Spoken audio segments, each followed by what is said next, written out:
Welcome back to the Left Lane Zoomers. This is not a normal episode.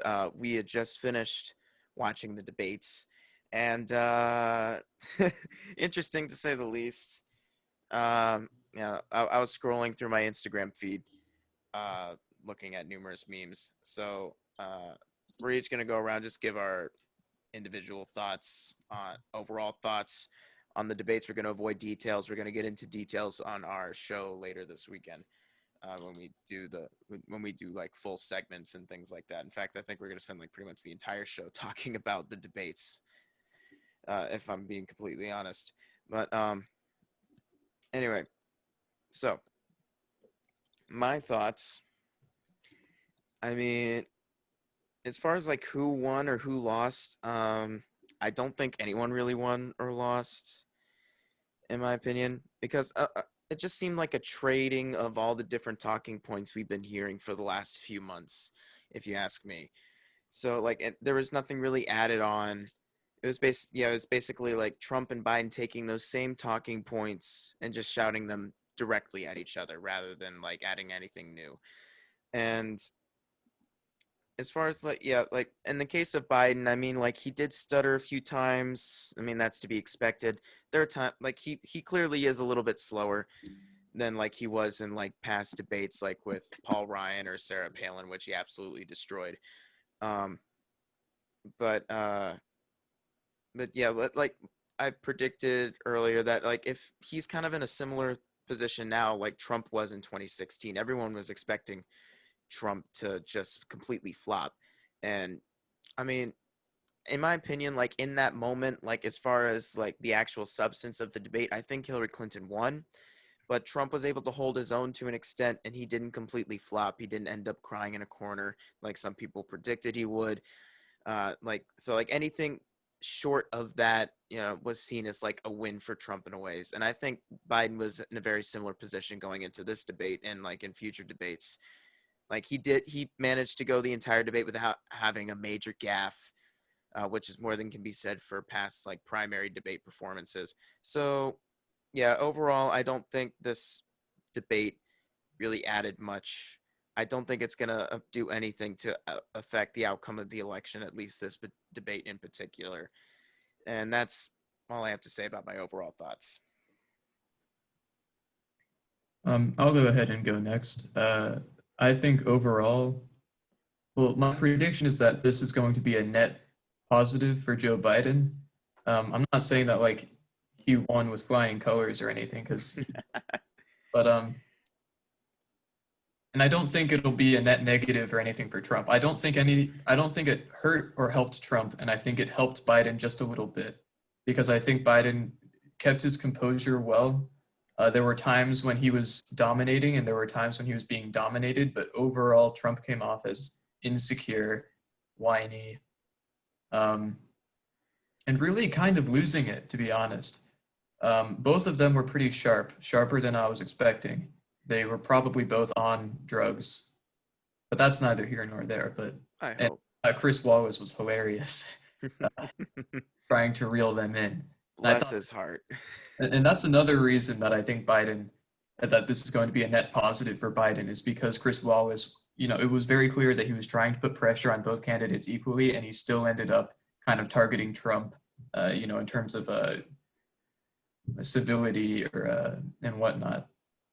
Those are my thoughts. I need, a few days to really think about it and process it.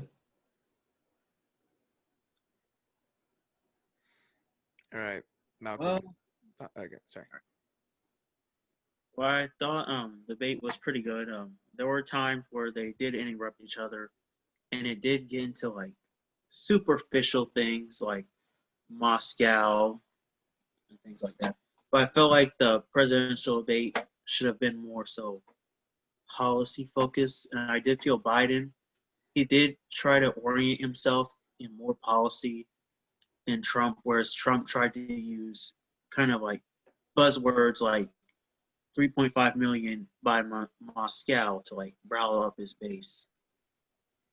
But overall, I think honestly, I don't think that most like for both of the candidates, I don't think it's a win for them because overall the debate did get to a point where the moderator had to interrupt several times, and it did go overtime on the hour and 30 minutes it was supposed to be. But I guess we'll see more about the next three debates to really talk about that on the show. Yeah, it's, I don't know. I mean, if they were both on drugs, that was a whole lot less entertaining than I thought it would be. But yeah, I thought it was pretty entertaining. I I mean, it was entertaining at times, but like, I mean, presidential debates.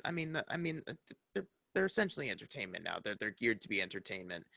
Like they're meant to be like a cage match nowadays. But I would like, like what Malcolm said. Like I would like the presidential debates to be more substantive.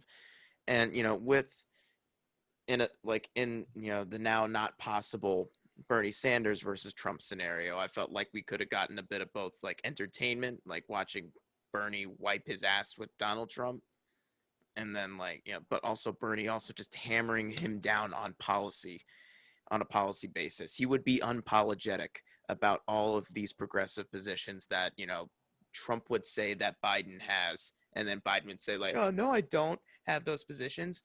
Is like, but the thing is, like, all of these positions that Trump is accusing Biden of having, like, oh, he's for socialized medicine. People are for that.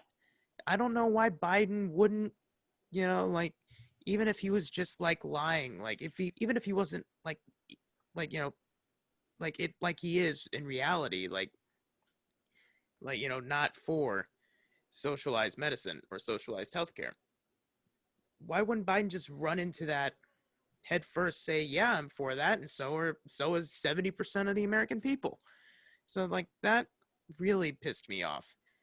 yeah, and I mean, like you said, I mean, what could have been and never will be it's a tragedy that Sanders will never get to go on stage and call Donald Trump a fraud to his face and explain exactly why. I don't understand why people. I mean, I don't understand how anyone could have honestly and seriously thought that Biden would be able to take Trump on better than Bernie. Yeah, Bernie, compared to Biden, he's way much better. He has more elaborate plans that are more comprehensive than Biden. Like, Biden just really toes the line to whoever calls. Yeah, like if you look back to like the primaries, like if you there's like a certain number of candidates who like if you ask like them or their supporters, like what is your number one policy that you're running on, like why are you running? With Bernie, you could say, oh, I want Medicare for all. Elizabeth Warren, like I'm going to be really tough with Wall Street. I have like this anti-corruption bill. Tulsi Gabbard, I want to end the wars. Marianne Williamson, reparations. Andrew Yang, UBI. You know, most of these candidates, you could probably like assign some kind of policy with them. Uh, Jay Inslee, like Right. he was the climate change guy. But if you look at many of the other candidates, and Biden is one of them, like Pete Buttigieg, why are you running? Don't know. Mhm. Amy Klobuchar, right? What policy are you for? Don't know. And Joe Biden was very much like that. He was mostly him just spitting out the same old platitude, like we're in the battle for the soul of this nation, which I guess I guess that's more or less good or not. I mean, that really depends on the context of what you're arguing for that statement. But I mean, like it's very non-specific.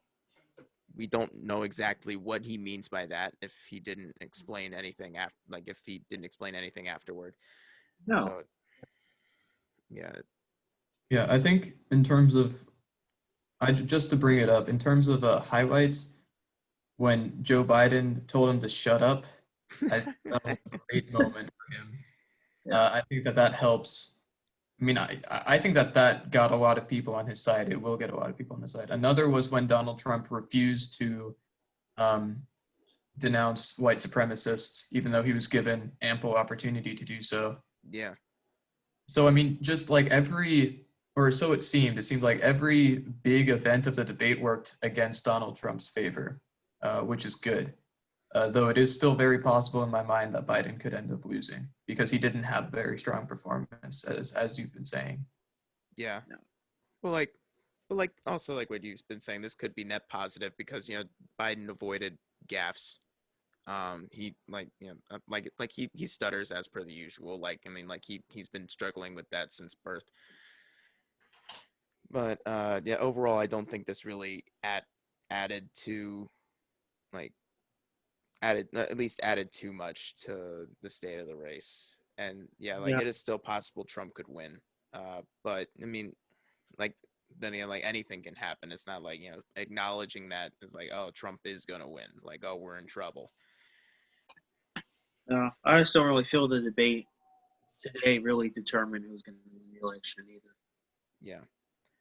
Well, I think that's all we're gonna say on this matter today. We're going to do debate highlights throughout the entire show on Saturday, and can't wait to watch the debate between Kamala Harris and Mike Pence. I bet that will actually very much be entertaining because unlike Joe Biden, Kamala Harris is very charismatic, and Mike Pence is Yeah. and Mike Pence is just like he is a ghost. Like he might as well just be a ghost. He might as well just not be there. Like I hope it'll. I never see him in public forum. What'd you say? Never really saw him speak in public forums like Trump has. Like he's not really in the forefront. Yeah, I think Trump is that's the part of rabble reason rouser of he the was duo. chosen by Trump. I think Trump wanted someone who wouldn't outshine him. Yeah. But yeah, like I said, we're gonna do specific highlights on the weekend. Enjoy the rest of your night because we know we didn't really.